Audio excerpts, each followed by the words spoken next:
नमस्कार साथियों। साहिब बंदगी आज का विषय कोई साधारण विषय नहीं है। ये एक ऐसा सवाल है जो सदियों से इंसान के दिमाग को मथ रहा है, लेकिन धर्म के ठेकेदारों ने कभी आपको इसका सीधा जवाब नहीं दिया। सवाल ये है कि हम भक्ति किसकी करें, एक जीवित जागृत संत की या फिर किसी मंदिर में रखे पत्थर के भगवान की? आज अपने दिमाग के सारे जाले साफ कर लेना, क्योंकि आज मैं आपको जो सच बताने जा रहा हूं वो कड़वा जरूर है, लेकिन आपकी आत्मा को जगाने के लिए ये कड़वा घूंट पीना ही पड़ेगा। जरा सोचिए, इंसान ने भगवान को कहां कहां नहीं खोजा। पहाड़ों की चोटियों पर, गहरे पानी के अंदर, जंगलों में, आसमान में। लेकिन जब उसे भगवान कहीं नहीं मिला तो उसने अपनी सहूलियत के लिए भगवान को खुद गढ़ लिया।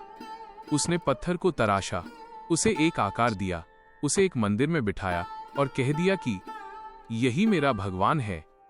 लेकिन क्या कभी आपने रुककर खुद से ये सवाल पूछा है कि जो इंसान खुद को नहीं बचा सकता, वो एक पत्थर में प्राण कैसे डाल सकता है? जिसे तुम खुद गढ़ रहे हो, वो तुम्हारा तारणहार कैसे हो सकता है? सद्गुरु कबीर साहिब ने इस अंधेपन पर कितनी गहरी चोट की है।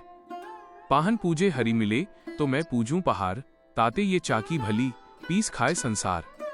अगर पत्थर पूजने से ही परमात्मा मिल जाता तो मैं इस छोटे से पत्थर को क्यों पूजूं? मैं तो पूरे के पूरे पहाड़ को पूज लूंगा, शायद जल्दी मोक्ष मिल जाए। कबीर साहिब कहते हैं कि उस निर्जीव पत्थर से तो घर की वो चक्की भली है जो कम से कम अनाज पीसकर लोगों का पेट तो भरती है। अब जरा गहराई से समझना कि लोग पत्थर की भक्ति करना क्यों पसंद करते हैं। इंसान बहुत चालाक है। वो जानता है कि पत्थर का भगवान कभी उससे कोई सवाल नहीं पूछेगा।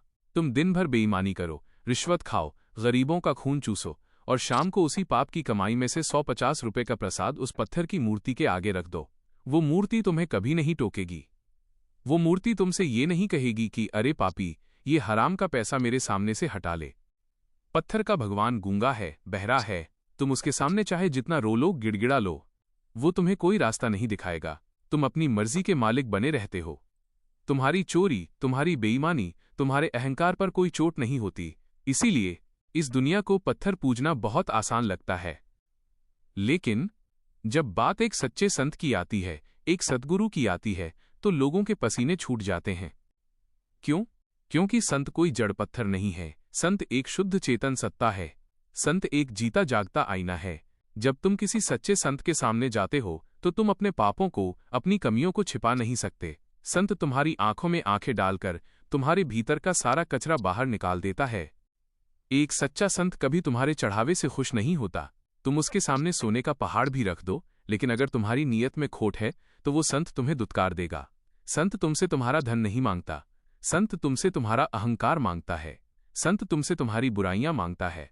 और यही इंसान को सबसे ज्यादा खलता है। इंसान अपना पैसा छोड़ सकता है, लेकिन अपना अहंकार और अपनी बुराई नहीं छोड़ सकता। इसीलिए वो संत से भागता है और पत्थर की शरण में जाकर छिप जाता है। भक्ति का असली अर्थ क्या है? भक्ति का अर्थ है खुद को मिटा देना। भक्ति का अर्थ है अज्ञान के अंधेरे से ज्ञान के प्रकाश की ओर जाना। अब मुझे एक बात बताओ, क्या कोई निर्जीव चीज तुम्हें ज्ञान दे सकती है? क्या एक अंधा आदमी दूसरे अंधे को रास्ता दिखा सकता है? जाका गुरु है आंध्रा, चेला है जाचंद, अंधे अंधा ठेलिया, दूनियों कूप पड़ंत। अगर तुम्हारा इष्ट, तुम्हारा भगवान खुद अपनी जगह से हिल नहीं सकता तो वो तुम्हें भवसागर से कैसे पार लगाएगा?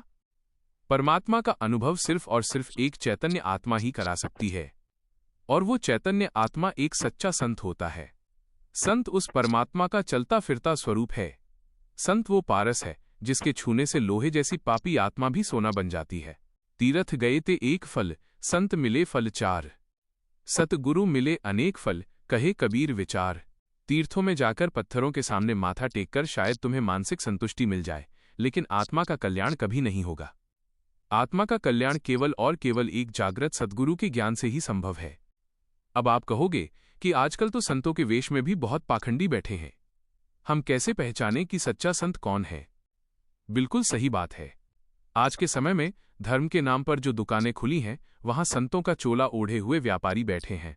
लेकिन इसका मतलब ये नहीं कि धरती पर सच्चे संत खत्म हो गए।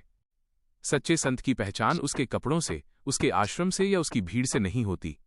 सच्चे संत की पहचान उसके ज्ञान से होती है, उसकी वाणी से होती है। जो संत तुम्हें बाहरी कर्मकांडों में उलझाए, जो तुमसे कहे कि फला जगह दान करो, फला व्रत रखो, फला पत्थर की परिक्रमा करो। समझ लेना वो ठग है। लेकिन जो संत तुम्हें तुम्हारे ही भीतर झांकने पर मजबूर कर दे, जो तुम्हारे अहंकार को तोड़े, जो तुम्हें जाति पाति ऊंच नीच और धर्म के इस झूठे मकड़जाल से बाहर निकाले, जो कहे कि परमात्मा तुम्हारे घट के भीतर है, बाहर भटकना छोड़ दो, वही सच्चा सतगुरु है। कबीर साहिब ने डंके की चोट पर कहा है, मोको कहाँ ढूंढे बंदे, मैं तो तेरे पास में। ना मैं देवल, ना मैं मस्जिद, ना काबे कैलाश में। परमात्मा ना किसी मंदिर के पत्थर में कैद है, ना किसी मस्जिद की ईंटों में।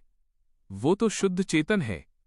वह तुम्हारे भीतर सांसों के रूप में चल रहा है, और उस भीतर बैठे परमात्मा से तुम्हारी मुलाकात केवल एक सच्चा संत ही करवा सकता है। इसलिए साथियों, इस बाहरी दिखावे और अंधविश्वास की नींद से जागो। पत्थरों से मन्नतें मांगना छोड़ो। निर्जीव की वंदना से कभी जीवन में प्रकाश नहीं आएगा।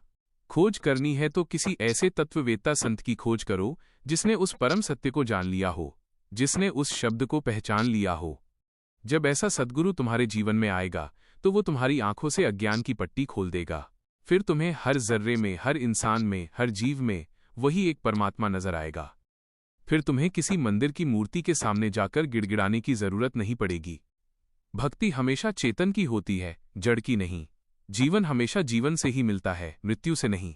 इस सच को जितनी जल्दी समझ लोगे, तुम्हारा ये मानव जन्म उतना ही सार्थक हो जाएगा। वरना पीढ़ियों से लोग पत्थर पूजते आ रहे हैं और खाली हाथ इस दुनिया से जाते रहे हैं। तुम भी उसी भीड़ का हिस्सा बनकर रह जाओगे। फैसला तुम्हारे हाथ में है कि तुम्हें भीड़ का हिस्सा बनना है या सत्य का खोजी बनना है। साहिब बंदगी, सत्य नाम।